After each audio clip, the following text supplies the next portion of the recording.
Volvimos entonces. Continuamos con este interesante tema acerca del monoteísmo del segundo templo. Como estamos viendo entonces el tema de los mandamientos de Yahweh o Shemot capítulo 20, estamos viendo nosotros que el monoteísmo, o sea, la idea es avanzar hacia el monoteísmo del segundo templo, pero en los textos que tenemos en la Torá nos encontramos con la monolatría y el enoteísmo, que ya especificamos en qué consiste. Es decir, Israel tiene que llegar a la comprensión, oído, de que Yahweh es uno y único, nadie se puede comparar a él, pero al mismo tiempo Israel debe admitir la existencia de seres intermedios. Estos seres intermediarios van a cumplir una función entre Yahweh y los hombres, y no debe dárseles culto a estos seres intermedios. Es necesario entonces comprender cómo funciona esto. El estudio es muy largo y no lo vamos a poder analizar hoy con toda la seriedad que el estudio requiere. Tenemos que revisar el término Elohim, las distintas aplicaciones que tiene desde los textos, revisar el término dabar para palabra y las connotaciones y la cercanía que tenga Yahweh a partir de los textos. El término Jochma o sabiduría tiene que ser indagado también. Ruach HaKodesh también tiene que ser estudiado. El Mal'á de Yahweh tiene que ser estudiado. Los Malachim tienen que ser estudiados, y el tema de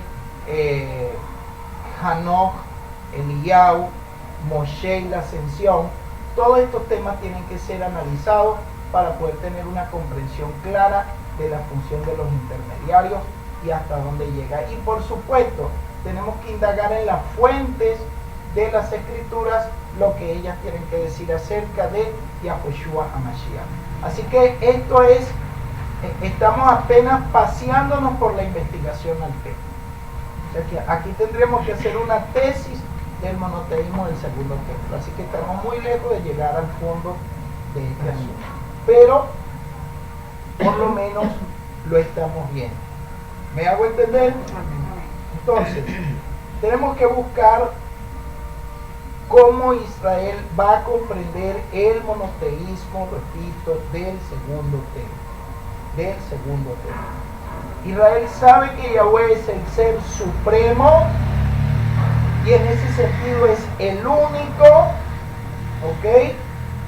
Aparece como creador, aparece como redentor, aparece como el primero y como el último, aparece como el juez definitivo. Israel conoce todo eso, ¿ok? Pero ante todo es el Elohim de Israel, ¿correcto? Ante todo es el Elohim de Israel, principalmente, ¿ok? Se dio a conocer a los patriarcas, mas en su nombre Yahweh no se dio a conocer. Se está revelando como el Elohim de la alianza, y de allí la importancia de tomar en serio la Torá. Va depurando al pueblo de Israel, preparando el camino hacia el monoteísmo. ¿Por qué vía Yahweh establece el monoteísmo? Por la vía de los profetas y por la vía de los castigos que tiene que ir aplicando al pueblo de Israel. Así que es muy importante poder leer lo que son los textos de los profetas para tener esto muy claro. ¿Ok? Vamos a ver qué dice la escritura en Isaías 45, 21 al 22. 45, 21 al 22.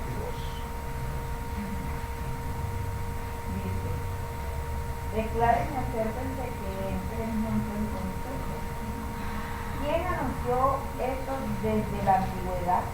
Desde el principio, yo soy Yahweh, no hay más Elohim fuera de mí. Elohim justo y salvador, no hay más fuera de mí. Acérquense a mí todos los vecinos de la tierra para que sean salvos, porque yo soy Yahweh y no hay más. Esto sí es monoteísmo. ¿Se dan cuenta? Miren la diferencia que hay entre este texto y el que veíamos en Éxodo capítulo 20. ¿Ok? Aquí Yahweh está declarando exclusivamente que Él es el único y no existen otros. ¿Lo pueden ver? Pueden apreciarlo en la lectura. Declaren y expongan pruebas y entrad todos en consulta. ¿Quién ha hecho oír esto desde el principio? ¿Quién lo ha dicho desde entonces? ¿No he sido yo, Yahweh? ¿No hay otro fuera de mí? Elohim justo y salvador. No hay ningún otro excepto yo. ¿Ok? Que quede claro que cuando el texto dice no hay otro fuera de mí, hay que atacar la astucia cristiana que dice, ok, no hay otro fuera, pero sí hay otros dentro de él.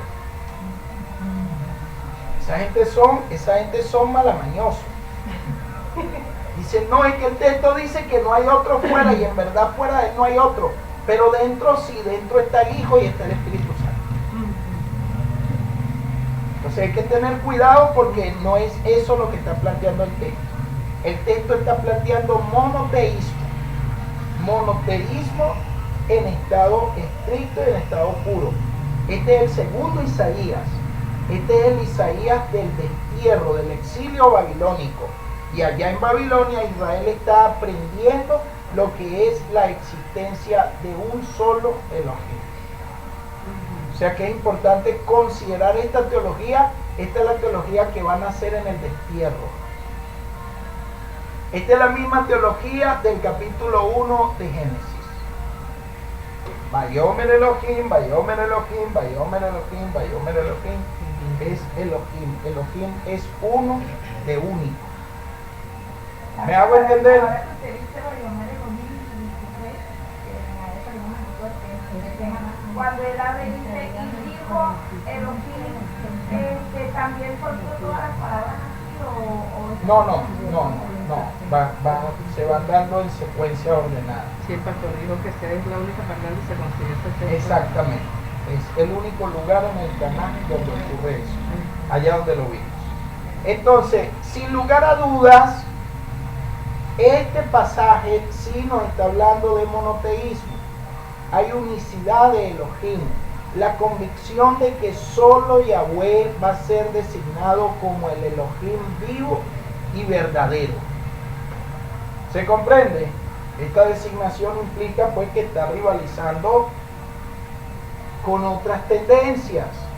Y Elohim está mostrando que Él es el único, no hay otro con Él. No hay otro con Él. Bueno, este va a ser el camino que va a correr el judaísmo del segundo templo. Porque miren que este es el Deutero Isaías, que están retornando hacia Israel para reconstruir el templo y establecer las bases sólidas de lo que va a ser el monoteísmo. Pero tuvieron que pagar un precio muy alto. Fíjense, vamos a ver, por ejemplo, la posición de un filósofo judío del siglo I.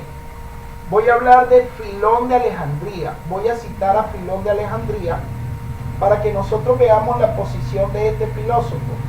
Él dice lo siguiente, comentando acerca de la verdad del monoteísmo.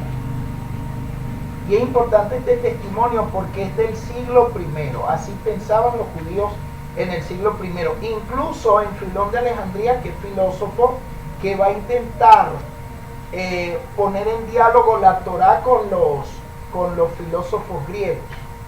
Miren lo que dice él: grabémoslo profundamente en nuestros corazones como el primero y el más sagrado de los mandamientos, para reconocer y honrar al único Elohim que está sobre todas las cosas. Y no dejemos que la idea de que hay muchos dioses llegue jamás a oídos del hombre, cuya norma de vida es buscar la verdad con honradez y candidez. La norma de vida para el ser humano es buscar la verdad con honradez. Si la humanidad tiene que ser encaminada a buscar la verdad con honradez, Filón de Alejandría está diciendo: seamos custodios de que en el ser humano no le llegue ni el más mínimo pensamiento de pensar que hay otros dioses. Elohim es uno y único solamente. Así piensa un judío del siglo I, tanto de pensamiento griego como judío, celoso de las tradiciones de su antepasado. ¿Me hago entender? Filón de Alejandría entonces es monoteísta, ¿ok? Ahora, el historiador judío Josefo, comentando el Decálogo, comentando Éxodo capítulo 20, dice: el primer mandamiento nos enseña que no hay más que un Elohim, y afirma que todos los hebreos comparten la fe en un solo Elohim. Lo dicen Antigüedades de los Judíos. Un especialista en estudios rabínicos comenta lo siguiente: a comienzos del siglo I, todos los judíos confiaban que su Elohim era el único Elohim y que su religión era la única y la verdadera. Fíjense ustedes, esto está basado en gente que ha estudiado realmente los textos rabínicos. Entonces, vimos también ahora Pablo, el comentario que hace Pablo de la existencia de muchos dioses, pero él deja claro que el creador es uno solo. ¿Ok? Miremos esto. Miremos de nuevo 1 Corintios capítulo 8, ¿verdad? 8:5.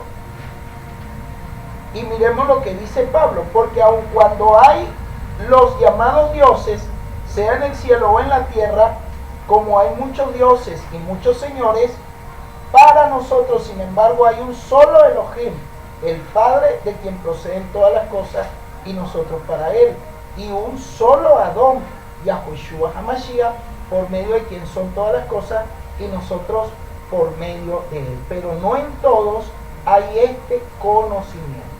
Pablo deja claro, vamos a ver 1 Timoteo 1:17. Fíjense: por tanto, al Rey de los siglos, inmortal, invisible y único Elohim, sean honor y gloria por los siglos de los siglos. Amén. O sea, Pablo deja claro el monoteísmo en el que él vive. Es un monoteísmo que acepta la existencia de seres intermedios, pero no se pueden confundir con Yahweh. Yahweh es único, es incomparable.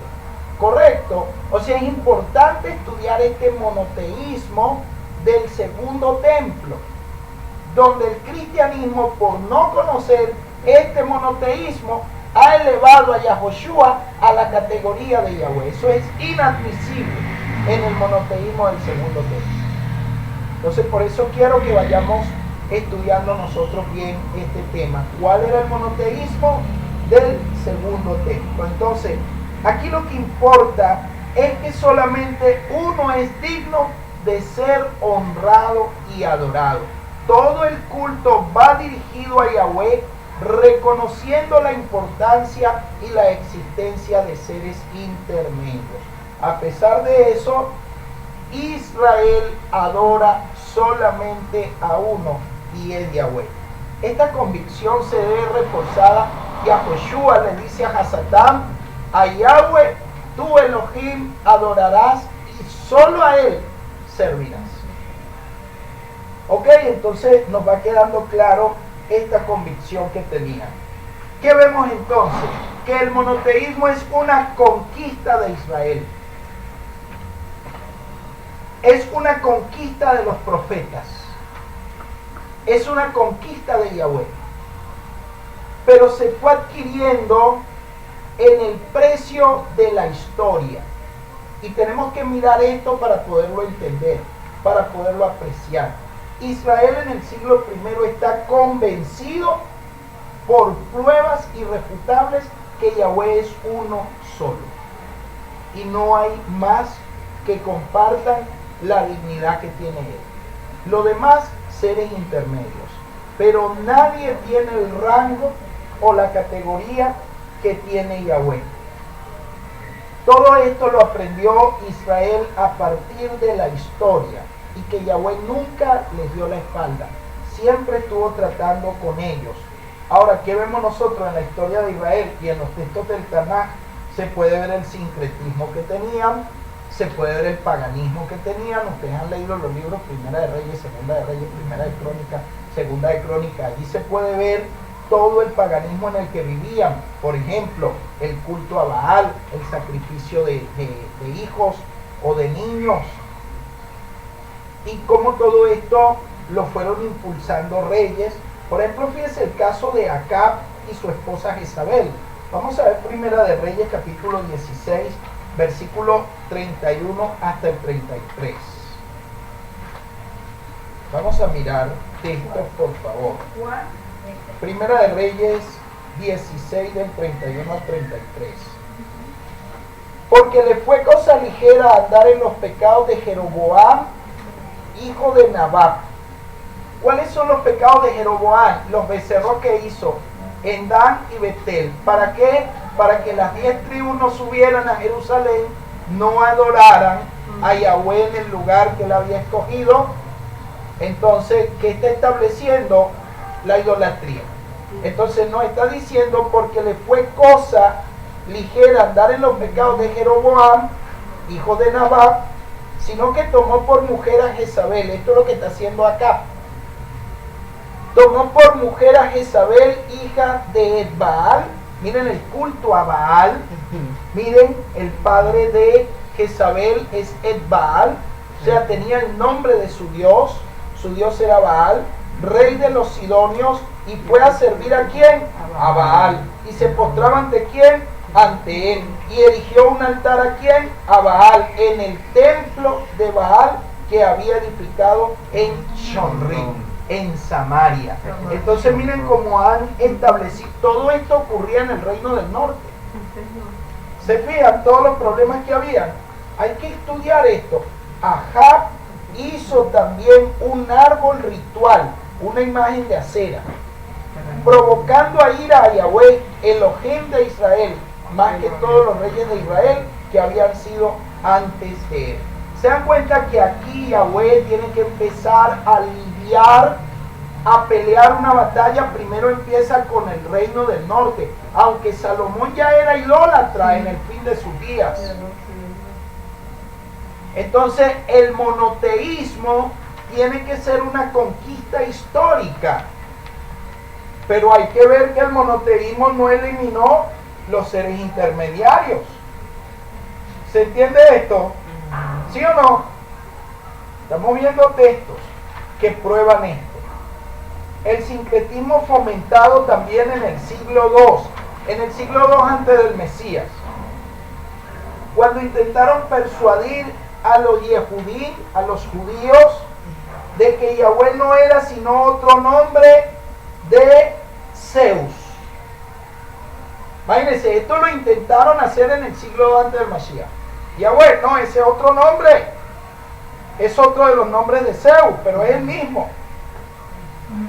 Esa era la falsa idea. ¿Quiénes entraron con esta idea? Los griegos. ¿Dónde llevaron esta idea? A los judíos. Ya les he comentado en días pasados las dos familias, la familia de Onías, las dos familias que tenían esta pugna, ¿verdad?, entre el ideal griego y los que se iban a mantener dentro de las tradiciones. Entonces, vamos a ver este intento. Este intento lo tenemos nosotros en Primera y Segunda de Macabeos. Aquí cobran importancia estos libros que están en las Biblias católicas. Primera y Segunda de Macabeos. Vamos a ver, yo voy a leer, ustedes los que quieren anotar, Primera de Macabeos 1, 41 al 50 y Segunda de Macabeos 6, del 1 al 2. Leo Primera de Macabeos 1, del 41 al 50. Presten atención ahí. Aquel mismo día celebraron consejo y acordaron lo siguiente: al que nos ataque en Shabbat le responderemos luchando. Miren lo que estaba pasando. Esta gente se inventaba una y atacaba a los judíos en Shabbat porque ellos no podían defenderse y los estaban matando.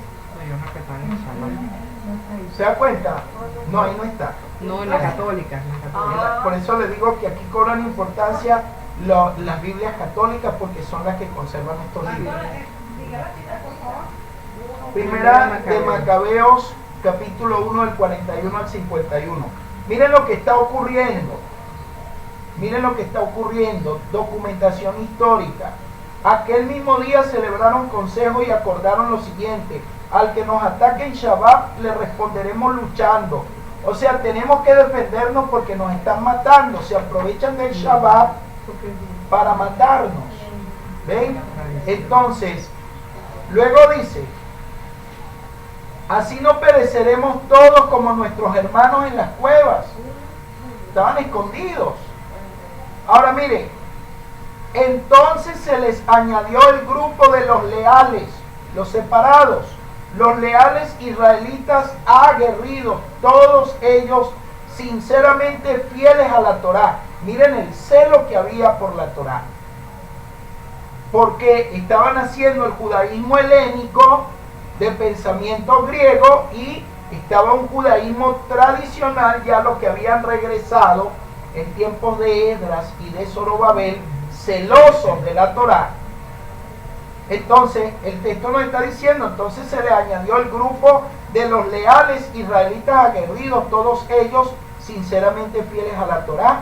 Se les sumaron también como refuerzos todos los que escapaban de cualquier desgracia. Organizaron un ejército y descargaron su ira contra los pecadores y contra los impíos. Los que se libraron fueron a refugiarse entre las naciones extranjeras. Fíjense que están reprimiendo con fuerza el ideal griego, porque el ideal griego está destruyendo las costumbres fundamentadas en la Torá y ellos tienen que empezar a reprimir eso. Sigue diciendo: Matatías y sus partidarios recorrieron el país derribando los altares. Miren cuántos altares habían establecido en la tierra de Israel en aquel tiempo, porque el pensamiento griego es idólatra. Luego dice: circuncidando por la fuerza los niños no circuncidados que encontraban en territorio israelita. Eran judíos que ahora no estaban practicando la circuncisión. Pero si ustedes son judíos, ¿por qué no practican la circuncisión? ¿Se acuerdan por qué? Por lo que comentábamos la vez pasada. En los gimnasios que establecieron la norma de que para poder entrar al gimnasio había que entrar desnudos. Y los judíos que se estaban asimilando al ideal griego, se les veía la circuncisión, se avergonzaban, entonces después ni siquiera los niños los circuncidaban. Estos judíos de simpatizantes con el pensamiento griego. Esta es una de las razones también por las cuales se va a dar que muchos judíos se encuentra Pablo entre las naciones y están sin circuncidar si son judíos. Y aparentemente son gentiles, pero son judíos. Miren el problema, es que aquí está el problema. Lo que pasa es que cuando no se estudia bien, entonces la gente no toma conciencia de lo que está ocurriendo. El texto está diciendo: Matatías y sus partidarios recorrieron el país derribando los altares, circuncidando por la fuerza a los niños no circuncidados que encontraban en territorio israelita y persiguiendo a los insolentes. La campaña fue un éxito. Era una circuncisión obligatoria. Esto después se va a quedar en el judaísmo y ustedes van a ver, tenemos que obligarlos a guardar la Torá y a que se circunciden, si no, no son salvos. Se va entendiendo el porqué de estas cosas. ¿Se entiende eso? A veces la gente lee los escritos de los primeros discípulos, pero los lee sin contexto y los saca de su verdadero trasfondo histórico. Entonces dice: de manera que rescataron la Torá de mano de los paganos y sus reyes y no permitieron que prevalecieran los malvados. Miren Daniel capítulo 7 versículo 25. Daniel capítulo 7 versículo 25. Está escrito: hablará palabras contra el Altísimo, quebrantará los santos del Altísimo, intentará cambiar los tiempos y la Torá, y serán entregados en su poder por un tiempo, 2 tiempos y medio tiempo. Fíjense, el atentado a la Torá Y aquí se nos está diciendo que rescataron la Torá de manos de los paganos y sus reyes y no permitieron que prevalecieran los malvados. Cuando le llegó la hora de morir a Matatías, miren el discurso de despedida, dijo a sus hijos, hoy triunfan la insolencia y el descaro. Son tiempos de calamidades y de terribles castigos. Hijos míos, tengan celos por la Torá y sacrifiquen sus vidas por la alianza de nuestros padres. Y aquí se está hablando del sacrificio humano, el cual el judaísmo niega. Pero miren lo que está diciendo Matatías. Son tiempos de calamidades en que triunfa el descaro y la insolencia. ¿No ven aquí el tema de la gran tribulación? Sí. Por todos lados está. Usted lo busque, está por todos lados. Y el texto concluye, la lectura que queremos hacer concluye. Recuerden las hazañas que hicieron nuestros padres en su tiempo y conseguirán gloria sin par y fama perpetua. Entonces, aquí ustedes van a ir viendo que el monoteísmo del segundo templo tiene que ser una conquista basada en lucha y compromiso por la Torá y por lo que enseña la Torá. No fue algo que se dio así de buenas o de las mejores maneras. No señor. De esa manera no ahí, se va a dar el monoteísmo. Ahí dice, entonces la palabra que dice la Josué cuando dice el que muera por salvar su vida, ¿verdad? Ajá, y el que sacrifique su vida por mi causa la hallará. Exacto, fundamentado en todo este contexto. ¿Se fijan? Él está pegado a toda una tradición, a toda una lucha, a todo un contexto que nosotros no debemos pasar por alto, ¿Sí me he hecho entender hasta aquí? Ahora, 2 Macabeos capítulo 6, versículo 1 hasta el 2. Miren lo que dice. Poco tiempo después, el rey envió a un senador ateniense para que obligara a los judíos a abandonar las costumbres tradicionales y a no gobernarse por la Torá de Moshe. Miren esto. Miren lo que está ocurriendo. Poco tiempo después el rey envió a un senador ateniense. ¿De dónde mandaron a este hombre? De Atenas, de Grecia. ¿A qué? Para que obligara a los judíos a abandonar las costumbres tradicionales y a no gobernarse por la Torá de Moshe. Tenía orden de profanar el templo de Jerusalén y edificarlo a Júpiter olímpico y dedicar el de Garzín a Júpiter hospitalario, siguiendo la práctica de los habitantes del lugar. Miren ustedes lo que está ocurriendo, ¿no? Querían sustituir el culto establecido en la Torá y establecer el culto a Zeus, el culto a Júpiter. Dentro de Israel no van a tener una respuesta contundente del judaísmo. Entonces, si nosotros vemos que hoy en día el sistema cristiano quiere establecer el mismo culto a Júpiter, Júpiter es el que tiene un hijo 100% Dios y 100% hombre. O sea, nosotros no nos vamos a oponer a esta misma falsa doctrina. Por supuesto que tenemos que oponernos a esa misma falsa doctrina. Entonces hay que luchar por establecer el monoteísmo en nuestro corazón. Miren el discurso que da Esteban en Hechos capítulo 7, versículo 42 al 43. Hechos 7, 42 al 43. Dice lo siguiente: pero Elohim se apartó y los entregó a rendir culto al ejército del cielo. ¿A quién rendía culto Israel? Al ejército del cielo. Dice, como está escrito en el libro de los profetas: ¿acaso me ofrecieron víctimas y sacrificios en el desierto por 40 años, oh casa de Israel? Antes bien, llevaste el tabernáculo de Moloch y la estrella del dios Refán? Las imágenes que os hicisteis para adorarlas, os transportaré pues más allá de Babilonia. Ahí podemos ver entonces que Yahweh está contendiendo permanentemente con su pueblo por idólatra. Yahweh no acepta culto a otro que no sea él. Y el Mashiach no va a venir aquí a establecer un culto para él, desplazando a Yahweh o igualando a Yahweh. O sea, ¿cómo es posible que un monoteísta como Yahweh vaya a venir a pasar por alto todo esto que nosotros estamos viendo? Eso simplemente no tiene sentido. No tiene sentido.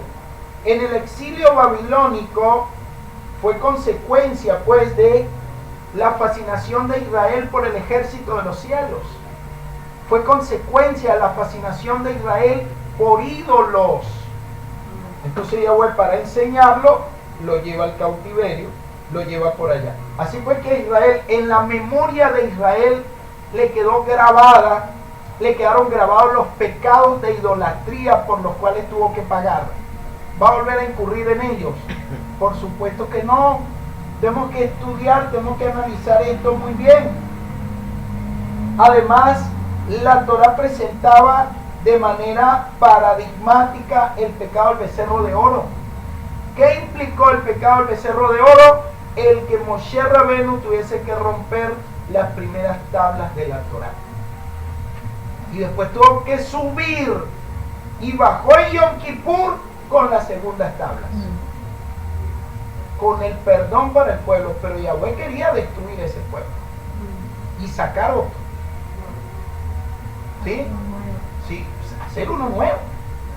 Entonces, si nosotros vamos analizando esto, Israel se resistió a la política de helenización que intentaron en este caso hacer después de Alejandro Magno. No la aceptó, y en otras clases hemos considerado esto.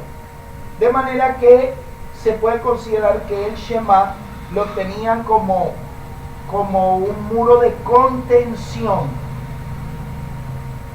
El grito del Shema es un grito de guerra, de protesta, de no se puede aceptar ninguna otra divinidad. Y el Mashiach oró el Shema, recitó el Shema. ¿Se acuerdan? Mashiach un día le fueron a decir: maestro bueno, ¿haciendo qué cosa? Le daré la vida eterna. El Dios: ¿por qué me llamas bueno? Ninguno hay bueno sino solamente uno. Y dijo: ¿quién era ese único bueno? Y habló de Yahweh. ¿Ok? Por eso es necesario, teniendo claro que Israel sabe a quién debe dar culto, entonces ¿qué es lo que tenemos que analizar? Ahora que tenemos claro este perfil, que el término Elohim se aplicaba a otros aparte de Yahweh. ¿Me hago entender? Yahweh es el Elohim, pero con Yahweh hay otros Elohim que no son Yahweh. ¿Me hago entender? Sí, hermana Rosalía. Así que no hay problema que al Mashiach le digan Elohim. El problema es que al Mashiach le digan Yahweh. ¿Usted está entendiendo? Exacto, claro. O sea, los textos de la Torah y los textos del Tanaj nos van a orientar en esa dirección. O sea que la palabra Elohim en la escritura tiene un uso flexible. Se aplica a distintos personajes. Se aplica a intermediarios. Se aplica a ángeles. Se aplica a reyes. Se aplica a jueces. Se aplica a un legislador. Se aplica a distintos personajes. Pero ninguno de ellos es Yahweh. ¿Es una palabra? ¿Elohim es una palabra? Es una palabra que el uso que se le da es flexible. Para recoger todos los atributos del Eterno. Exacto, no es unidireccional. Cuando la Torah dice que Yahweh es Elohim, por ejemplo, ¿qué significa Elohim en el capítulo 1 de Bereshit? Significa la plenitud de la deidad. Es un plural de majestad, de intensidad. ¿Me hago entender? No significa que allá adentro esté el Padre y esté el Hijo y esté el Espíritu Santo. No. Es un plural de majestad. Es el Todopoderoso, porque Él allí está desplegando su poder para hacer este universo. ¿Me hago entender? Pero hay otros contextos donde la palabra Elohim no significa Yahweh, no significa el Todopoderoso. Entonces, ¿qué es lo que tenemos que estudiar? El contexto para saber qué significado tiene allí la palabra Elohim. Lo mismo hay que hacer cuando en los escritos de los primeros discípulos se le dice al Mashiach Elohim. Hay que revisar a ver por el contexto si se le está diciendo Yahweh. ¿Me hago entender? Esto es importante que nosotros lo comprendamos y por eso tenemos que estudiarlo. Por eso nosotros tenemos que estudiar este asunto y verlo hoy con mucho cuidado. ¿Qué dice el Salmo 45:7? Éxodo 21:6, 22:8.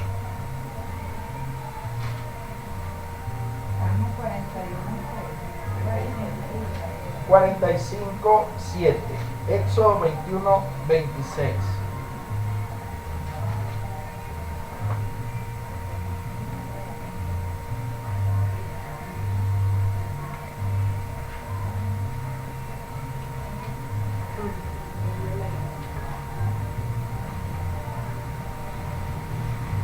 Salmo 45:7. Sí, por favor. Has amado la justicia y aborrecido la maldad. Por tanto, te envolvió Elohim, el Elohim tuyo, con oleo de alegría más que a tus compañeros. Amén. Óleo. Amén. En el texto hebreo aparece el término Elohim. Es como si se hubiese designado como Elohim. Pero hay un Elohim que lo está designando como Elohim. Te ungió el Elohim tuyo.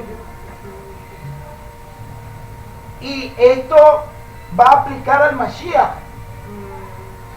Y si al Mashiach se le va a decir Elohim, no significa Yahweh, porque lo están ungiendo el Elohim de él. ¿Está entendiendo? Éxodo 21:6.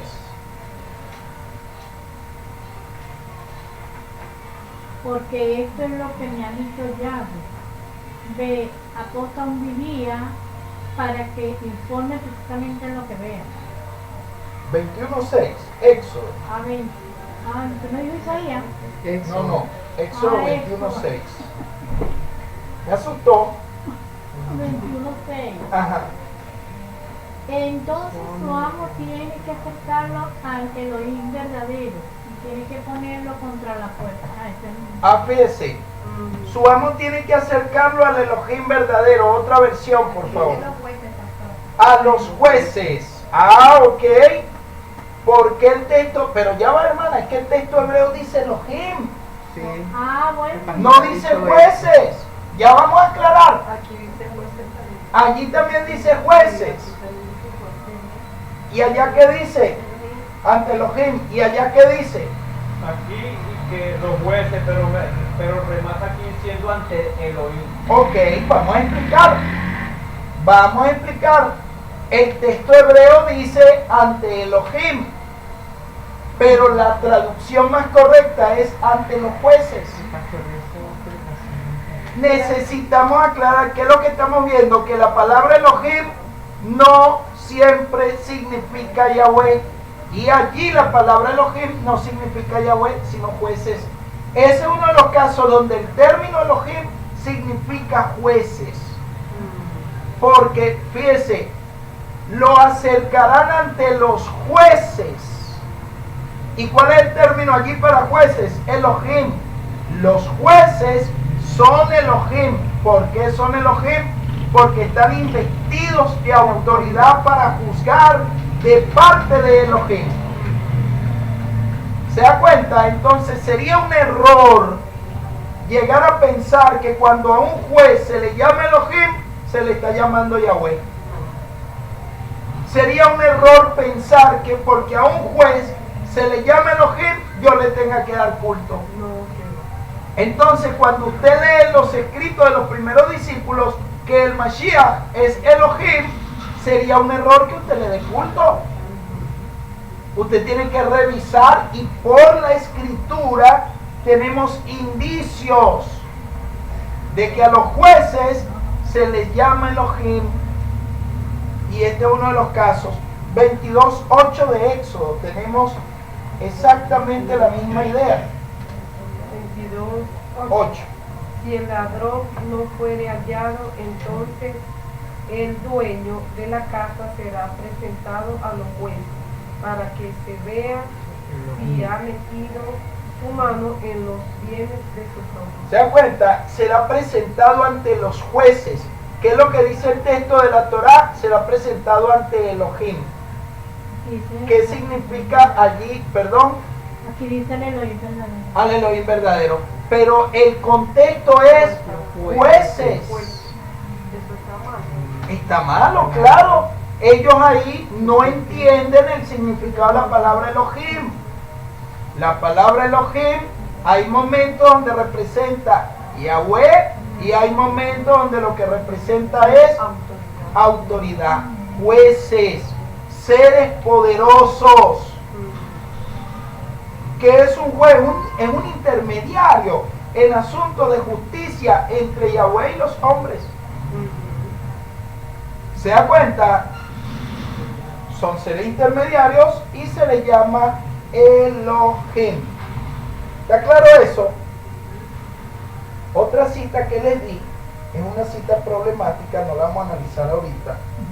Isaías 9 del 6 al 7. Solamente anoten la cita y después la analizamos. Vamos a ir por otros textos. Vamos a ver Éxodo capítulo 4 versículo 16 y Éxodo 7:1. Éxodo 4:16, textos que son más claros. Isaías 9 versículos 6 y 7. Pero lo que vamos a analizar son lo que les estoy diciendo. Éxodo 4:16 y 7:1. Él hablará al pueblo en tu nombre, será tu portavoz, y tú harás para él las veces del oír. ¿Se da cuenta? Tú harás para él las veces de Elohim. ¿Puede alguien decir aquí que Elohim, que se le está diciendo a Moshe Rabenu, es Yahweh? No. Entonces fíjese, nadie le va a dar culto a Moshe Rabenu porque se le haya dicho Elohim. Aquí se desempeñará el papel de Elohim. Exacto. ¿Se da cuenta? Entonces, ¿qué debemos comprender? Que después de Yahweh está Moshe Rabenu y de ahí para abajo los demás. Y por eso Moshe Rabenu será Elohim para ellos. Pero no es que Moshe Rabenu es Yahweh. Que dice el capítulo 7 versículo 1. Y ahí el contexto de Moshe Rabenu como profeta, no como profeta, alguien que va a estar más arriba, porque el texto está diciendo, él hablará por ti al pueblo. ¿Quién es este? Aarón. Es decir, Aarón será como profeta, dice ahí, y te servirá de vocero, y tú le serás por Elohim. Es como decir que era su representante. Su representante, exactamente. Entonces mire que ahí Elohim no significa Yahweh.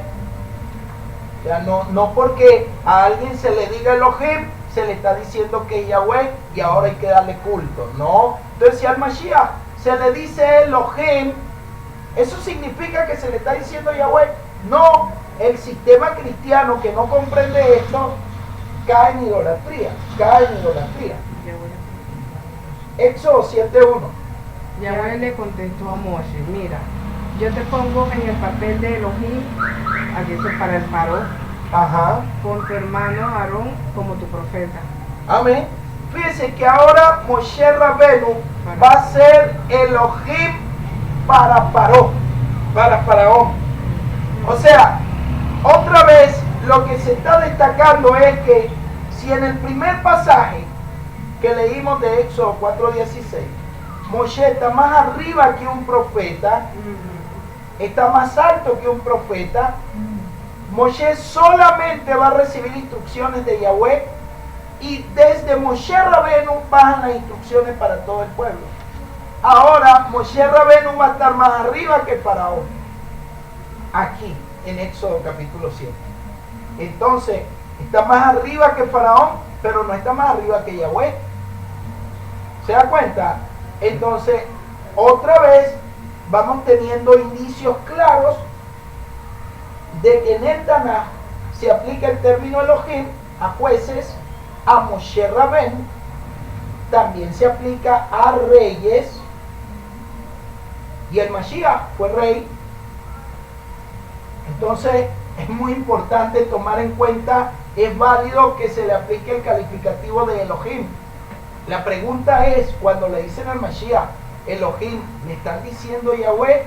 Y la respuesta es no. La respuesta es no. ¿Ok? Lo que se está diciendo es que por encima del Mashiach está uno solo, Yahweh. Y del Mashiach hacia abajo están todos los demás.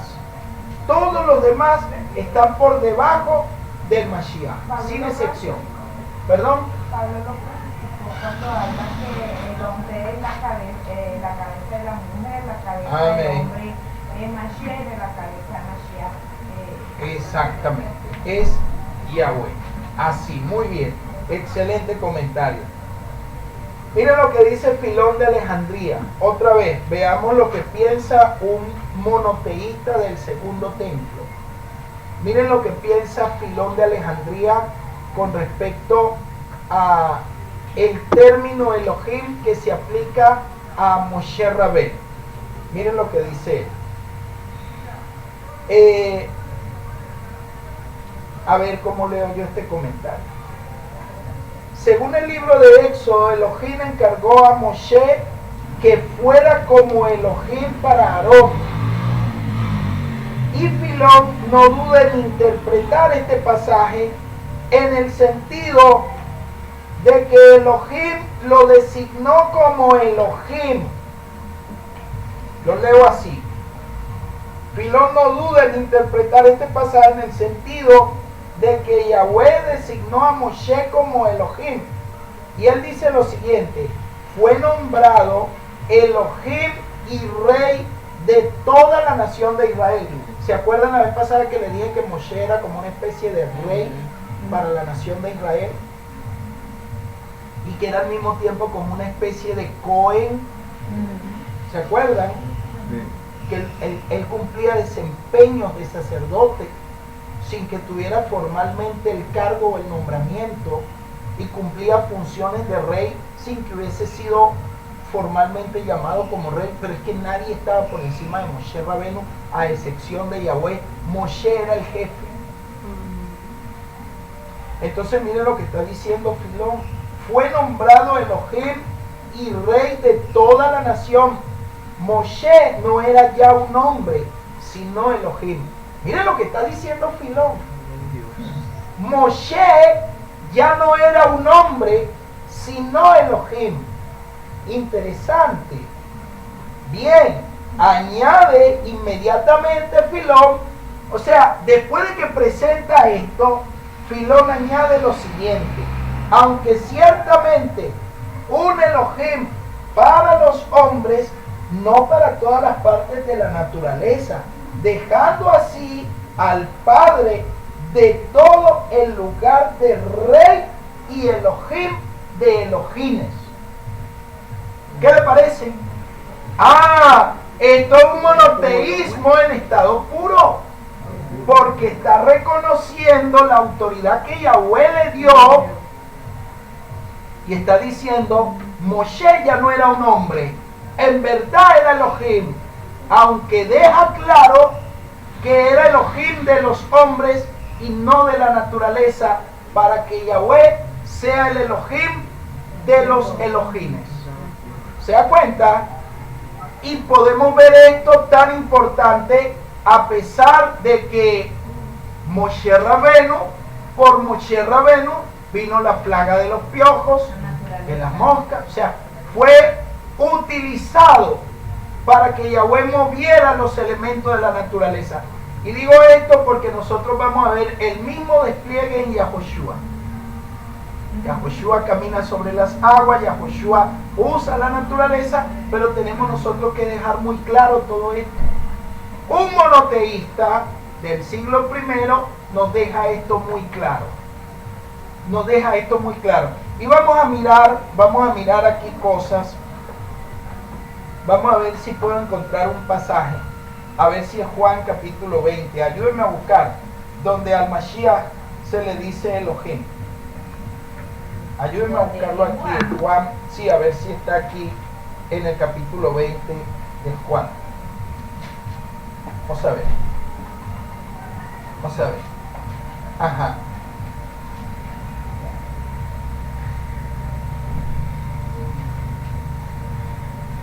Vamos a ver donde, a ver si es allí o es en Mateo. Creo que es en Mateo más bien. Sí, pero el texto que ando buscando es el pasaje donde está frente a la mujer. Sí, a ver si está allí en el capítulo 28, cuando él dice voy. Vamos a ver si es ahí donde está el pasaje. La cita no la busqué, me llegó y la quiero compartir con ustedes, pero no la encuentro en este momento. No tengo la cita. Como no tengo la cita, en Juan 17, en Juan 20, 17. Sí, es la cita que... Pastor, creo que es en Juan 20, 28. No, hermana, es aquí en el 17 más bien. Pero aquí lo dices así, pastor. Ajá. Cuando él va a ascender. Ajá. Yahoshua le dijo, suéltame, porque aún no he subido al Padre. Pero ve a mis hermanos y dile, yo subo a mi Padre y Padre de ustedes, a mi Elohim y Elohim de ustedes. Ok, fíjense que el texto está diciendo, este es el pasaje, y luego lo vamos a comparar con el verso 28, porque quiero que ustedes vean el monoteísmo del segundo templo, en el siglo I. Yahoshua le dice, no me retengas, porque aún no he subido al Padre. Y le dice, pero ve a mis hermanos y diles, ¿subo a quién? A mi Padre. Yahoshua tenía un Padre, ¿sí o no? Sí, amén. Y a vuestro Padre, ellos tienen un Padre, ¿sí o no? A mi Elohim, ¿Yahoshua tiene un Elohim o no tiene un Elohim? Sí, amén.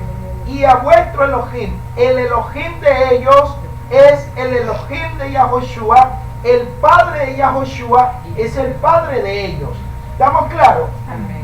Ahora, en el mismo pasaje, miremos ahora sí lo que le dice a Tomás.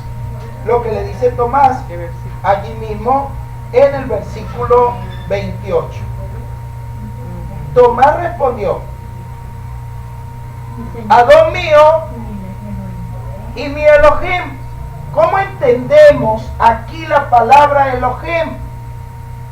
¿Debemos entender que el Mashiach es Yahweh? No. Tenemos que entenderlo en el sentido que lo estamos estudiando. ¿Por qué? Porque el Mashiach está diciendo, voy a mi Padre y a vuestro Padre. Voy a mi Elohim y a vuestro Elohim.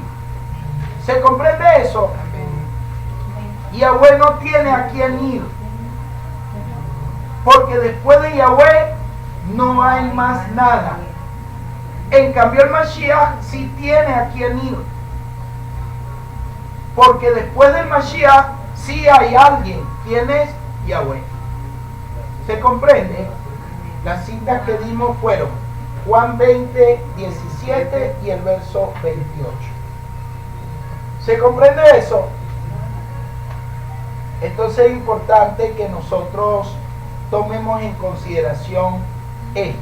Además, el contexto del pasaje, versos 30 y 31 dice: hizo además Yahoshua muchas otras señales en presencia de sus talmidim, los discípulos, las cuales no están escritas en este rollo, pero estas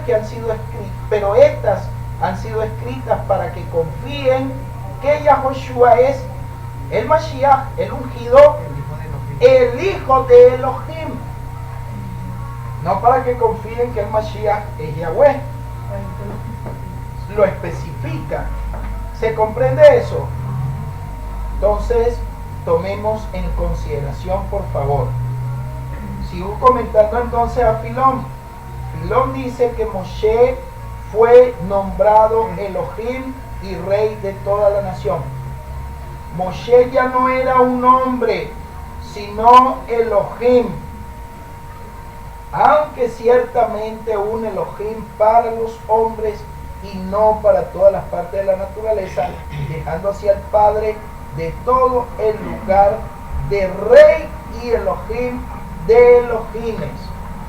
De igual modo, en dos ocasiones Flavio Josefo habla de las especulaciones sobre el paradero de Moshe. Mire lo que decían. Otros decían que había partido y se había ido con Elohim en el caso de Moshe Rabbeinu. O sea que habían tradiciones que mostraban la ascensión de Moshe, que es el tema de la exaltación. Se dan cuenta que en el judaísmo y en las escrituras hebreas hay precedentes para establecer una teología de la exaltación, pero no una teología de enseñar que alguien aparte de Yahweh sea Yahweh. ¿Sí me hago entender? Entonces era importante esto. Otros decían que había partido y se había ido con Elohim. Ahora bien, esto no implicaba que Filón o Josefo se estuvieran desviando del monoteísmo para presentar un biteísmo. ¿Me hago entender? Un biteísmo. O sea, hablar de un culto centrado en dos personas o en dos seres. No, de ninguna manera ellos no se estaban desviando del monoteísmo. Filón está diciendo que Moshe es Elohim, sí lo está diciendo, pero no está hablando, no se está desviando del monoteísmo ni está estableciendo culto a Moshe Rabbeinu. ¿Se dan cuenta? O sea que afirmar que Moshe sea Elohim no significa que Moshe sea Yahweh. No significa que Filón esté estableciendo un politeísmo ahora, que se esté desviando del monoteísmo. Afirmar que el Mashiach sea Elohim no significa que los primeros discípulos se estén desviando del monoteísmo. ¿Sí me hago entender? Tengamos cuidado con esto, por favor. Entonces, ellos están afirmando claramente en otros pasajes que Yahweh es el único a quien hay que dar culto. No es lo mismo que están haciendo aquí los escritos de los primeros discípulos, cuando en unos pasajes nos dicen que el Mashiach es Elohim, sin embargo nos dejan claro que solo a Yahweh hay que adorar y a Él solamente hay que servirle. O sea que ellos nunca están cambiándose de un monoteísmo a una teología de la Santísima Trinidad. Nunca ellos están afirmando que Yahoshua sea la segunda persona de la Santísima Trinidad. Ellos no se están desviando del monoteísmo, se están manteniendo dentro del monoteísmo. ¿Me hago entender? Amén. Espero que eso haya quedado lo suficientemente claro. El término Elohim se usa en varios sentidos en las Escrituras. Y las Escrituras nos habilitan para eso. Recuerden que la semana pasada comentamos pasajes que son ambiguos en el texto. Cuando, por ejemplo, de Abel se habla de las sangres. Y al hablar de las sangres, ellos saben que están hablando de la sangre derramada de Abel. Pero hay una pluralidad para hablar de sangres. Cuando se habla en Isaías capítulo 53, se está diciendo, se está hablando de sus muertes. Pero las traducciones dicen en su muerte. Pero el texto dice en sus muertes. De sus muertes, plural. Llama la atención, ¿verdad? Esa pluralidad. Y eso ha sido motivo de debate cuando dicen, no, es que ese pasaje no habla de el Mashiach, sino que habla de Israel. Está hablando de las muertes de Israel. Israel ha muerto muchas veces. ¿Y cuántas veces ha vuelto, si se quiere, a resucitar? Las muertes de Israel se podría hablar de las 10 tribus perdidas, o de cuando los hijos, cuando Judá va al exilio y cuando retornan, hablamos de la resurrección. La parábola del hijo pródigo, cuando retorna, usted ve que en la parábola se dice, tu hermano estaba muerto y ha vuelto a la vida. ¿Qué significa allí volver a la vida? Cuando retorna a la casa del Padre. Entonces, se aplica a Israel el pasaje de Isaías 53, cuando dice muertes, en sus muertes, pero también se aplica al Mashiach. Se aplica al Mashiach, como el Mashiach murió, y así como murió el Mashiach, tiene que morir su pueblo. Y eso es gran tribulación. Eso es gran tribulación. Y está escrito, pues. Está escrito que si el mundo no quiso al Mashiach, tampoco lo van a querer a usted. Y así como despreció al Mashiach, también lo van a despreciar a usted. Y así como el Mashiach padeció en su primera manifestación, así nosotros tenemos que padecer, porque nosotros somos el cuerpo del Mashiach aquí en la tierra. Por eso es decir la sangre. Amén, exacto. Y por esa Todo razón, aquel seguidor de claro, va a derramar sangre. claro, el rabino Shaul dijo, de aquí en adelante que nadie me moleste porque yo tengo en mi cuerpo las marcas del Mashiach. ¿Y a qué se refería él? De los naufragios, de las veces que lo apedrearon, de las veces que le cayeron a latigazos, de todo el proceso por el que tuvo que padecer hambres. Dígame usted si eso no es gran tribulación. Entonces lo dijo Machete, a él le mostraré lo que tiene que padecer por causa de mi nombre cuando fue a Ananías. Amén. Vamos a ver un punto más y aquí nos quedamos. Perdón. Dígame, hermano. Pero ahí entonces usted trae ese logo, esa cadena la trae cuando está también en la radio diciendo Claro, hermano. a la tribulación. No, lo que pasa es que todavía no he llegado allá. Espere que yo llegue. Cuando yo llegue por ahí. El derramamiento que viene. Pero yo dice que no van a pasar por la gran tribulación. Hermano, mire. Perdón, papá. El que te viene ese día va a derramar sangre. Claro. Va a derramar sangre porque ahí usted lo está diciendo. Apenas le hemos dado un pellizquito Ahora, a la clase. Si yo me muero, que es de placa, que mañana tal y César, mañana César está metido en un cajón, yo no voy a ver esa tribulación. Así es. Pero el que esté vivo para ese tiempo la va a ver y va a derramar sangre. Amén, mi hermano. Mire, apenas le hemos dado un pellizquito a la clase por radio. Cuando empecemos a tratar el tema, yo lo que estoy intentando es explicar qué es el concepto apocalíptico y escatológico. Una vez que se entienda eso, paso el análisis de los textos dentro de los contextos y tiene que agarrarse el piojo duro porque le va a llegar el peine. Dígame, hermano. Nosotros no estamos preparados para ir de dos en todas estas puertas por eso todavía. Nos estamos preparando, nos estamos instruyendo. Mira, los testigos de Jehová les ha costado cara la osadía de tocarle la puerta a algunos de ustedes. Sí. Mira, esa Ya voy. Le ha costado cara la osadía de tocarle la puerta a algunos de ustedes. ¿Por qué? Porque cuando se enfrentan a lo que tienen ustedes, ellos tienen que salir con las tablas de la cabeza. Y eso es lo que yo no quiero que les vaya a ocurrir a ustedes. Que ustedes vayan a salir y no estén preparados y tengan que venir ahora con una falsa doctrina diciéndome, no señor, no pastor.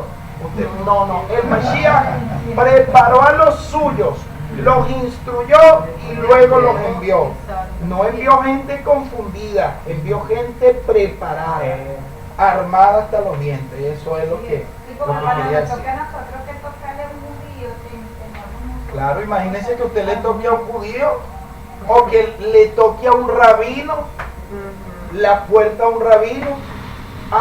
¿Qué tema quiere que tratemos? Mira.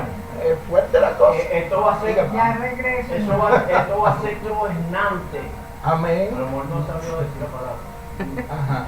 Así como el trueno. Así es. Estas sí van a ser las verdaderas vigilias y las verdaderas campañas. Amén, Y amén. los Amén. verdaderos cultos, pero en la calle. Amén, así es. Así es. Tal cual. Yahweh por esos tremendos parlantes Amén. de la calle y cantos a Yahweh y a Yahshua en las calles. Amén, con amén. esos epitetos, Ajá, a Yahweh. Amén. Bueno, veamos un punto y en este punto nos quedamos, no nos da tiempo para más, después seguimos analizando este tema. Vamos a ver otro punto de los mediadores, vamos a ver los malajim. Ángeles. Lo que pasa es que el término ángel, miren lo que ocurre. En griego, ángelos significa mensajero. Mensajero. En hebreo también significa mensajero, pero la raíz de la palabra malach es de donde viene el término melajá. Y melajá no necesariamente mensajero o mensaje, sino trabajo. Trabajo. Entonces, como un malach es mensajero, es porque hace el trabajo de Yahweh. ¿Entiendes? O sea, no se quede simplemente con la idea de que un malach es mensajero, es el que realiza el trabajo de Yahweh. Y en ese sentido es mensajero.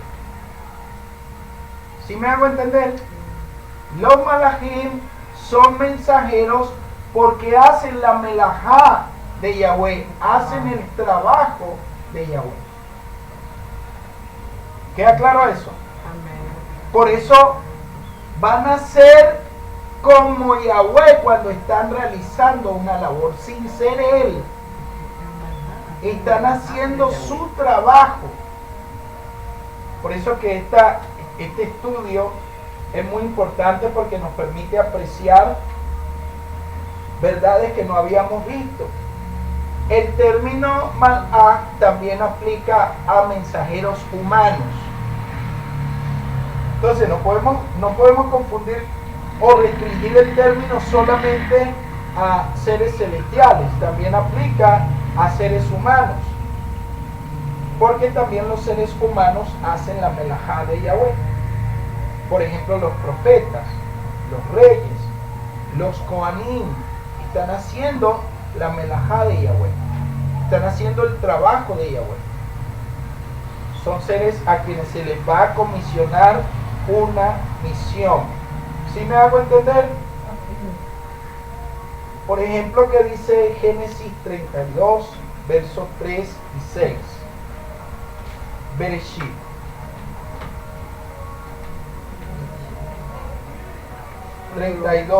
Versos 3 y 6. Cuando los vio Jacob dijo, este es el campamento de Elohim. Así que llamó el lugar Mahanayim, Ajá, 2 campamentos. Mahanaim, exacto. 2 campamentos. Entonces, nosotros vemos aquí, exacto, eso significa Mahanaim, 2 campamentos. Y cuando los vio, dijo Jacob, este lugar es campamento de Elohim, y llamó el lugar Mahanaim. Verso 3, y envió Jacob mensajeros, aquí está la palabra Malachim. Envió Jacob mensajeros delante de sí a su hermano Esab a la tierra de Seir, al campo de Edom. La tradición rabínica enseña que los mensajeros que envió Jacob no fueron mensajeros terrenales, sino mensajeros celestiales. Pongan cuidado lo que enseña la tradición. Como el texto de la Torá no aclara quiénes fueron esos mensajeros, no le dice nombre, le deja libertad al judaísmo para que el judaísmo diga, eran ángeles celestiales, los que mandó Jacob al campamento de Esab. ¿Qué ocurre? Que Esab salió a Jacob con una cantidad de hombres que lo quería destruir. Quería destruir a Jacob. Pero después de la visita de estos mensajeros, Esab cambió con Jacob. Salió para destruirlo y ahora lo abraza. Y en el texto de la Torá dice que lo besó. Pero hay un puntico, hay 3 puntos ahí dentro de esa palabra en la Torá donde aparece el beso, indicando que lo que hizo fue morderlo. No fue que lo besó, fue que lo mordió. Le dijo, mira que yo te estoy abrazando y te estoy besando porque me obligaron, pero no porque yo te quiera nada. Yo tengo un problema contigo. Si pudiera destruirte, te hubiera destruido. Pero estos mensajeros que fueron al campamento de Esab maltrataron el ejército que tenía Esab contra Jacob. Y hay una tradición bien interesante, después ustedes la buscan y se van a encontrar con la tradición, donde los mensajeros, los malachim, les preguntaban, mira, y les hacían preguntas, y si le respondían mal contra Jacob, los apaleaban, los golpeaban, hasta que entendieron que no podían meterse con Jacob. Y entonces, perdón, Shibolé es el otro tema allí en otro caso. Entonces, donde la Torá deja estos espacios, el judaísmo interpreta, ¿no? Interpreta de esta manera, pues como yo les estuve comentando en este caso. Pero lo cierto es que aquí tenemos la palabra malach, el término mensajeros. El verso 6, y los mensajeros volvieron a Jacob diciendo, fuimos a tu hermano Esab, y también él viene a tu encuentro con 400 hombres. ¿Acaso venía a acariciarlo? No, con 400 hombres no se le da la bienvenida a alguien. Además, con los precedentes que tenían ellos.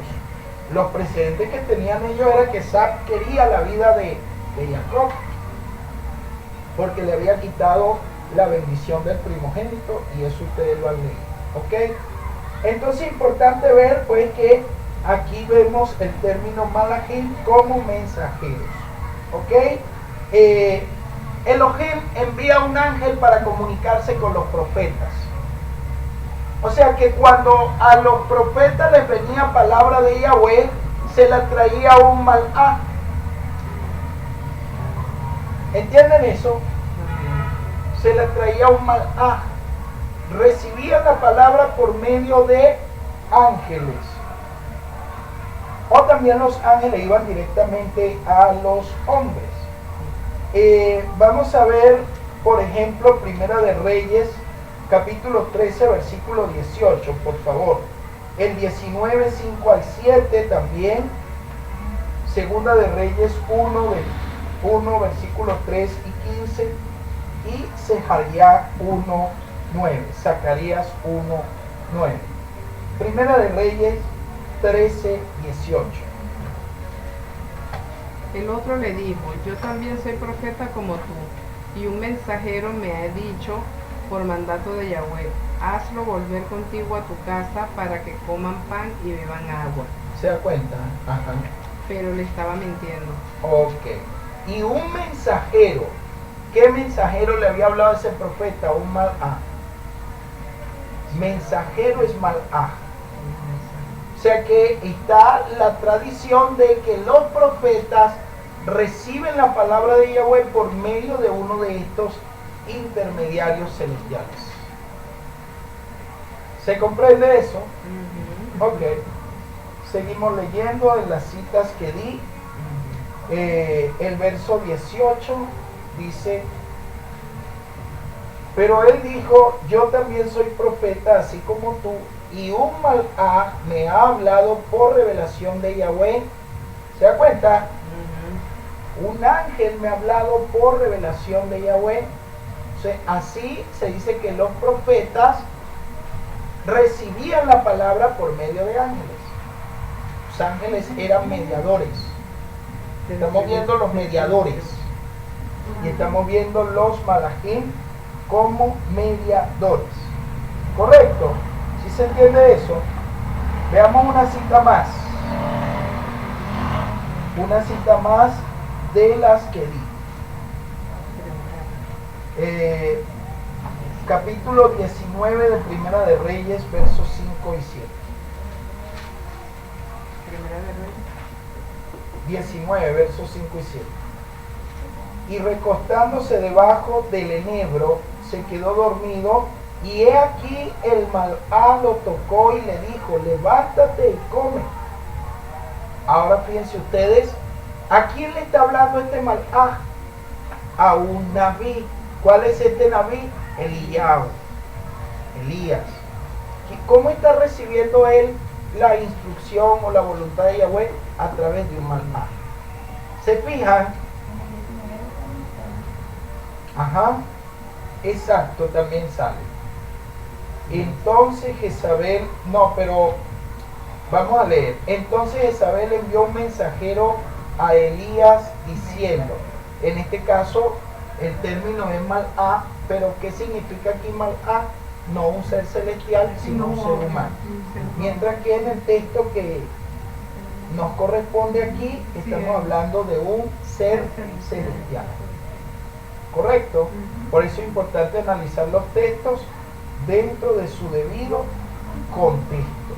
El verso 7 dice, y el malaj de Yahweh vino por segunda vez.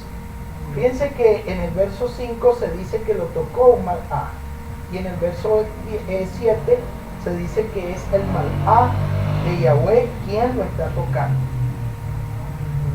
¿Correcto? Entonces es importante pues tomar en cuenta esto. Y también aparecen los malajim habitualmente como intérpretes de visiones. ¿Están escuchando? Aparecen como intérpretes de visiones. ¿Quiénes?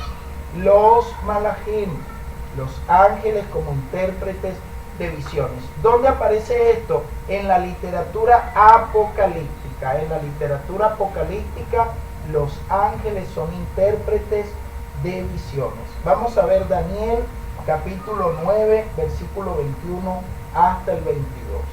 Si ustedes después me dicen que no entendieron esta clase, vamos a tener un problema serio. Capítulo 9. Capítulo 9, versículo 21 hasta el 22. ¿Por qué vamos a tener un problema serio? Porque estamos explicando. Aún estaba hablando en oración cuando Gabriel, el hombre al cual lo había visto en visión al principio, voló rápidamente y me tocó. Exacto. Como a la hora del sacrificio del atardecer. Miren, interesante, ¿no? Mientras hablaba en oración, aquel varón a quien había visto en la visión al principio, Gabriel, vino a mí volando con presteza, como a la hora del sacrificio de la tarde, a las 3, en la hora de la tefilá, a la hora de la oración, y me hizo entender quién está revelándole a Daniel la visión. Un malá, un ángel. Esta es la función en la literatura apocalíptica. Los ángeles contribuyen para que el que está recibiendo la revelación tenga comprensión de lo que se le está mostrando. ¿Ve? Y él le va a empezar a decir, y me hizo entender y habló conmigo diciendo, oh Daniel, ahora he salido para darte sabiduría y entendimiento.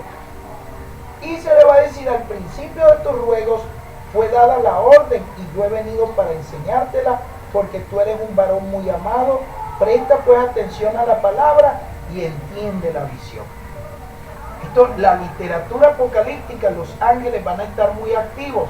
Ustedes ven que en el libro de Apocalipsis los palajim están muy activos. Pero aquí no tuvo visión. ¿A dónde? Daniel. Sí, Daniel tiene visión ahí. Sí, ahí lo dice. Están activos en visión. Por eso, al igual que el libro de Apocalipsis es una visión. En visión es que se mueve eso, porque en la única parte que veo que no se mueve una visión como tal, o no sé si sea un hombre, ¿verdad? Y es en el libro de historia. Ok, bueno, habría que leerlo dentro del contexto. Lo mismo pasa en los libros de Enoch.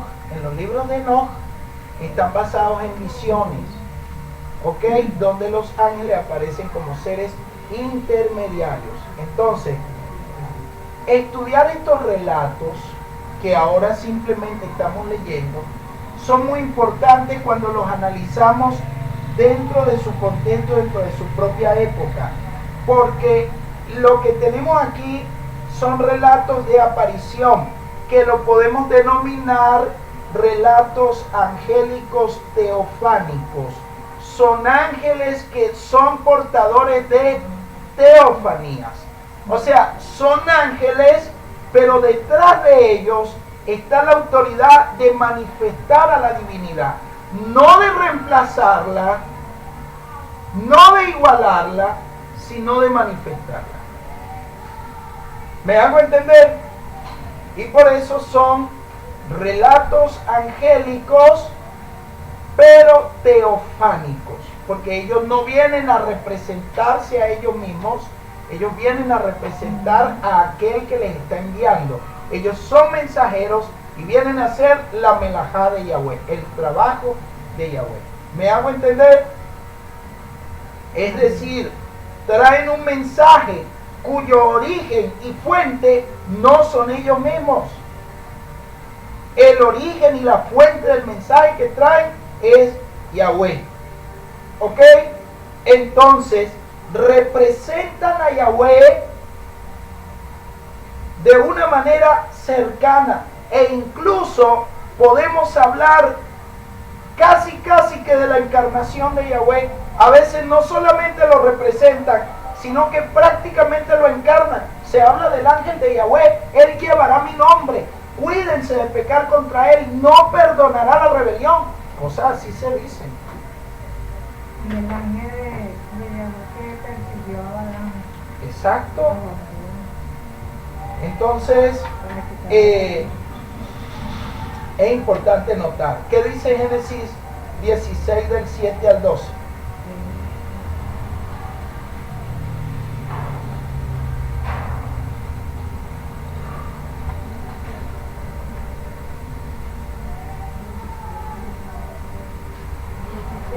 Del 7 al 12.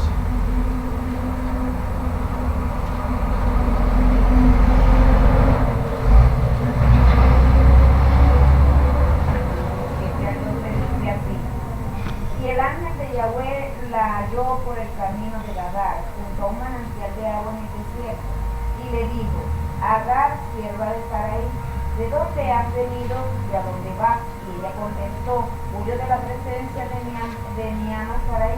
Entonces el ángel de Yahweh le dijo: vuelve a tu ama y sométete a ella. Luego el ángel de Yahweh añadió, multiplicaré tanto tu descendencia que por causa de tu multitud no se podrá contar. El ángel de Yahweh le dijo también, he aquí, a tu ancestral y darás a luz un hijo y llamarás su nombre Ismael, por cuanto Yahweh escuchó su opresión y será para los hombres como un asno montés, su mano estará contra todos y la mano de todos contra él, y habitará junto a la frontera de todos sus hermanos. Amén. Gracias, hermana. Entonces fíjense que aquí se trata del Malá de Yahweh, pero miren lo que ocurre. Es el Malá de Yahweh, pero miren lo que pasa en el verso 13. ¿Cómo entiende ya esto? ¿Qué dice el verso 13? Entonces ella empezó a llamar por nombre a Yahweh, que le estaba hablando. Tú eres un Elohim de la vista, porque dijo ella, realmente he mirado yo aquí al que me ama. ¿Se da cuenta? Y llamó el nombre de Yahweh, quien había hablado con ella. O sea, el texto está hablando del ángel de Yahweh y ahora está diciendo que está llamando el nombre de Yahweh, que es quien ha hablado con ella. Y dice, Atá el Roí, Atá el Roí. Esto es el que me ve, el que me ve, porque dijo, no he visto aquí yo también, aunque aquí, no sé por qué aquí tendría que revisar yo esta Aquí versión. dice esta visión, pastor. Ajá. Entonces ella invocó el nombre de Yahweh porque había hablado con ella, diciendo, tú eres Elohim en visión. Pues dijo, he aquí después de que él me dio, ciertamente tuve una visión. No, aquí yo tengo que revisar la versión porque esta versión dice aquí, no he visto aquí yo también las espaldas de aquel que me ve. Tengo que revisar esta versión. No sé cómo dicen las versiones. Este es el eterno problema de las versiones. Y no me queda tiempo para mirar aquí el texto hebreo. Bueno, ¿qué dice el capítulo 21, versículo 17 al 28 de Génesis? 17 al 18. En esto Elohim oyó la voz del muchacho, y el ángel de Elohim llamó a Agar desde los cielos y le dijo, ¿qué te pasa, Agar? No tengas miedo, porque Elohim ha escuchado la voz del muchacho allí donde no. ¿Se da cuenta? Entonces se alterna entre Elohim que oye la voz y el ángel de Elohim le dice. Entonces mire usted lo que se va presentando, ¿no? Por eso posiblemente la mejor calificación para este tipo de experiencias sea el término que nosotros citamos hace un momento, ¿ok? Porque aquí dice, en Génesis 16:13 dice, y ella llamó a Yahweh que le habló, tú eres el Roí, el poderoso, ve. Con lo cual quiso decir, he seguido viendo después que él me vio. Ok, tenemos que revisar el texto hebreo, a ver qué diga el texto hebreo y con franqueza hay que revisar. Ok, vamos a ver ahora Génesis 31 del 11 al 13.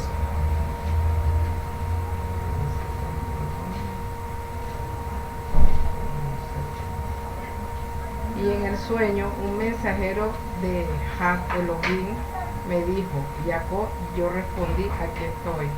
Y me dijo, nota bien que todos los cabros que se aparean con el rebaño son rayados, manchados y pintos, porque he notado todo lo que Labán te ha estado haciendo. Amén. Del 11 al 13 leyó. Y el Ajá. Malá de Elohim me dijo en el sueño. O sea, aquí tenemos la presencia del Malá de Elohim, que es el que está hablando. Y en el verso 13 dice, yo soy el Elohim de Betel. Aquí dice, yo soy el a él, con mayúscula. Exacto, porque es el Elohim de Betel, donde ungiste la estela y donde me hiciste un voto. Entonces fíjense que viene hablando del Malá de Yahweh y luego dice, yo soy el Elohim. Éxodo capítulo 3, versículos 2 hasta el 6. Un mensajero de Yahweh se le apareció en un fuego llameante que salía de un arbusto. Él miró y vio que había un arbusto en llamas, sin embargo el arbusto no se consumía. Moshe dijo, tengo que ir a contemplar esa vista maravillosa, porque el arbusto no se consume. Cuando Yahweh vio que venía a mirar, Elohim lo llamó desde el arbusto. Moshe, Moshe. Ajá. Él respondió, aquí estoy. ¿Quién es que se le está manifestando a Moshe? ¿O es el Malá o es Yahweh? Usted ve que el texto empieza diciendo que es el ángel de Yahweh, y el verso 4 dice, y vio Yahweh que se desviaba para observar, y Elohim lo llamó de en medio de la zarza y le dijo, Moshe, Moshe. ¿Se dan cuenta? Entonces miren la cercanía y prácticamente como la manifestación o la encarnación de Yahweh a partir de este ser angélico o angelical que se va dando aquí, que va a ser el mismo Malá que va con el pueblo de Israel cuando va saliendo de Egipto. ¿Se comprende esto? Amén. Son textos que nosotros debemos prestar atención. Vamos a ver Jueces 2:1.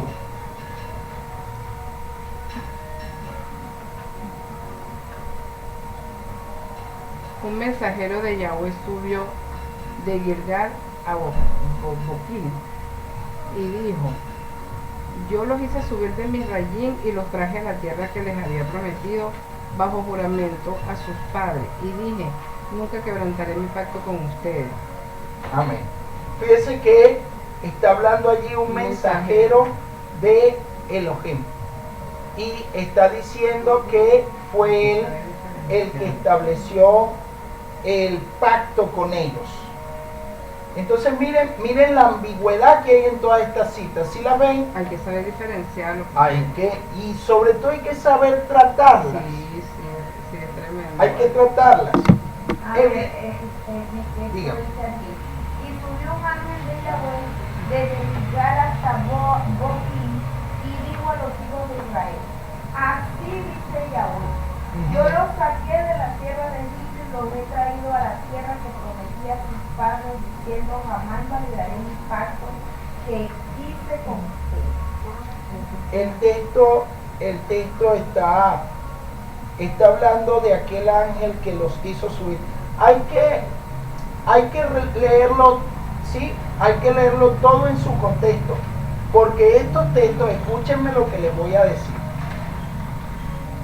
Estos textos tenemos que leerlos primero en su época, en su momento, cuando nacieron, cuando se pronunciaron, y por qué Israel los percibe de esta manera tan ambigua. ¿Para qué? Para que usted no se meta a defender de lo que usted no tenga pruebas. Usted vea el texto en toda su ambigüedad y reconózcalo como se presenta, porque es evidente que a partir de los textos que acabamos de leer, y hay muchos más textos, pero por causa de la hora no me voy a extender más en los textos, es evidente por los textos que acabamos de ver que por los pasajes resulta imposible distinguir entre el Malá de Yahweh y el mismo Yahweh. ¿Usted lo puede distinguir? ¿Quién lo puede distinguir? Por los pasajes.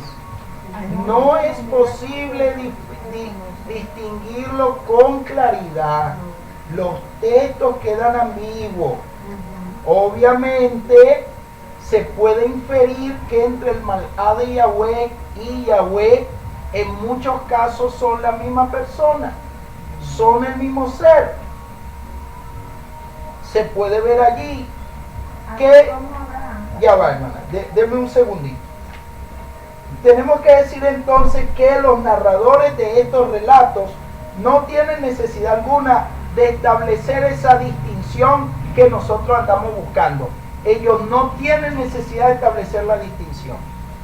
Nosotros hoy queremos buscarla, buscamos el afán de distinguir o de diferenciar. Para ellos esa distinción no era importante y no sintieron la necesidad de hacerla, ni de aclararla. Dejemos las cosas como están, porque si nos metemos a afirmar o a negar, eso puede ser delicado. Probablemente lo que aquí está emergiendo es un interés distinto que tenían los narradores. Es decir, lo que quieren señalar o enseñar es la realidad de la presencia divina en estas experiencias teofánicas. Es decir, que cuando veían a los malajim o a este ángel especial, están teniendo una prueba de una manifestación de la realidad divina en este ángel. Pero no están interesados en las diferencias que nosotros queremos establecer. Nos interesa más descubrir lo que los narradores nos están transmitiendo y no especular o inventar, porque esto es lo delicado en este y en muchos otros casos. ¿Me estoy explicando? Amén. No pretendamos ir más allá, porque de lo contrario nosotros vamos a tener problemas. ¿Por qué es necesario ver esto así? Porque cuando estudiamos la teología de las escrituras nos vamos a dar cuenta que en Yahweh se da la trascendencia y la inmanencia. Entonces, por un lado vemos a Yahweh como un ser trascendente, distinto, separado, apartado, que no puede ser comparado, ni se parece a nadie, y por otro lado vemos la inmanencia de Yahweh. Y en estos malajim, sobre todo en el malá de Yahweh, se percibe su inmanencia como nunca antes. Se percibe allí su cercanía para manifestar la presencia divina. Es lógico porque los malajim son seres mediadores. ¿Me hago entender? Son seres mediadores. Entonces, esta ambigüedad está en los textos y nosotros tenemos que aprender a apreciarla. Tenemos que saber que a pesar de todo esto no está amenazando el monoteísmo, ni está amenazando el que el culto se tenga que dar a Yahweh. Y cuando nosotros revisamos la teología de los ángeles, todos sin excepción dicen: no me des culto a mí, adora a Yahweh. Amén. Sin embargo, en ellos se da una manifestación teofánica de la divinidad. O sea, ellos son seres cercanos que están manifestando la presencia de la divinidad. Pero el malá de Yahweh la manifiesta de una manera más clara o más cercana que otros, pues. ¿Sí me hago entender? Hay que estudiar entonces acerca de los serafines, de los querubines. Hay que estudiar con respecto a todo esto, porque, por ejemplo, están los querubines y están los serafines. Cada uno tiene una función distinta en todo esta escala, pues, notable de mediadores. En esta escala notable de mediadores. La teología del siglo I nos va a decir, cierro con Juan 1, creo que es 1:18, para cerrar un poco todo esto. Porque lo que quiero es que no se hagan problemas con esto, sino que lo estudiemos y que lleguemos a una verdad orientada por un principio. ¿Cuál es el principio que va a orientar esto? Este pasuk que está aquí, que viene de la enseñanza del Mashiach. Dice: a Elohim nadie le ha visto jamás. ¿Se da cuenta de eso? Entonces, si el malá de Yahweh se veía, ¿qué podemos decir? Que no era Yahweh. ¿Se dan cuenta? Si cualquier otra experiencia cercana que nosotros leímos ahora y que veíamos esta ambigüedad, ¿cómo la resuelve el monoteísmo? ¿Cómo la resuelve un monoteísta como el Mashiach? La resuelve diciendo: a Elohim nadie le ha visto jamás. ¿Se entiende eso? Primera Timoteo 1:17.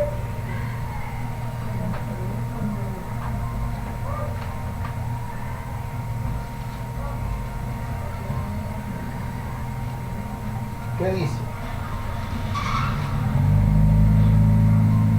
Dice, por tanto, el Rey de las edades, a aquel que es incorruptible e invisible, el único Elohim, sea la honra y la gloria eternamente para siempre. Amén. Si el malhado de Yahweh se veía, entonces estamos hablando de una manifestación de la presencia divina en forma visible, pero eso nunca lo entendió el monoteísmo de Israel en el siglo I, como que el malhado de Yahweh hubiese sido Yahweh. Porque, ¿qué es lo que nos están diciendo? A Elohim nadie le ha visto jamás. ¿Se comprende eso? O sea, una manera de poder resolver todas estas dificultades. Al igual que 1 Timoteo 6:16. El único que tiene inmortalidad, que habita en luz inaccesible, a quien ninguno de los hombres ha visto ni puede ver. Y leímos ahora pasajes donde el malhado de Yahweh lo veían los hombres. Si veían al malhado de Yahweh, hermana Marina, entonces no podemos concluir nosotros que estuvieran viendo a Yahweh. ¿Por qué? Porque Yahweh es el único que habita en luz inaccesible, que ninguno de los hombres ha visto ni puede ver. Y el Mashiach dijo, el Elohim invisible, En una que parte nadie ha que visto. dice cuando Moisés, que él vio sus espaldas. Exacto. Y eso es una expresión antropomórfica que hay que comprender cuáles son las espaldas Que fue el que de tuvo Yahweh. más cerca ahí. Exacto. ¿Correcto? Entonces es una expresión que tiene un significado. Preguntas hasta aquí, porque ya estamos cerrando. Nos vamos a quedar allí, después vamos a ver todavía más de estos temas, de estos intermediarios, pero nos vamos a quedar aquí por el día de hoy. Preguntas hasta aquí. Pesada la clase. ¿Perdón? No. Ah, ok. Bueno, muy importante eso. Gracias al Eterno que podamos mirar esto con atención.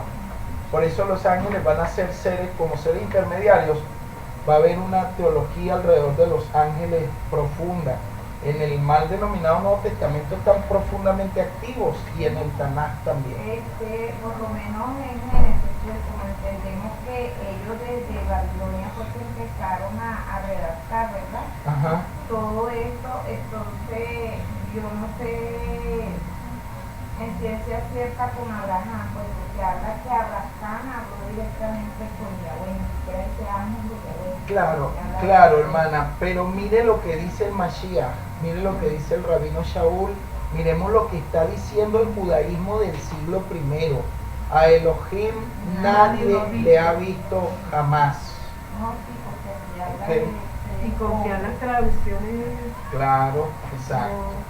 ¿Me entiende? O sea, es lo que quiero que vea es que lo que nosotros estamos estudiando hoy, el Mashiach tuvo rato estudiando. Lo que nosotros estamos estudiando hoy, el rabino Shaul lo estudió hace rato.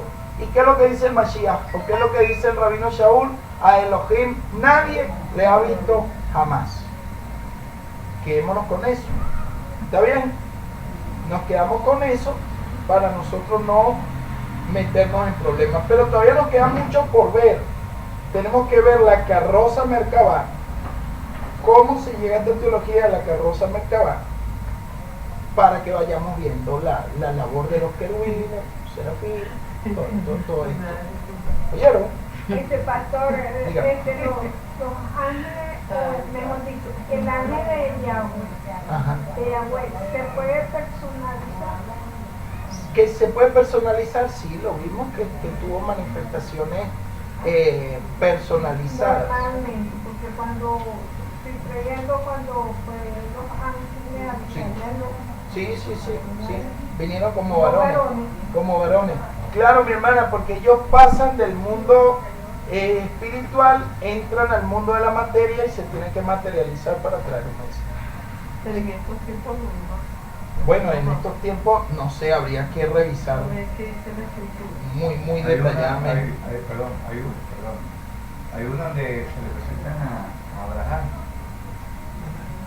y son 3 personas, ¿no? Ajá, Entonces, pero ellos tenían otro destino después de eso. exacto, sí, ahí se fueron a Sodoma y a Gomorra. Bueno, ahí agarro más que piensan que Padre Dios no. Sí, es una locura, hermano. Eso no lo está enseñando el Que Señor. no está porque ellos tenían una misión, Amén, pero no es nada. amén.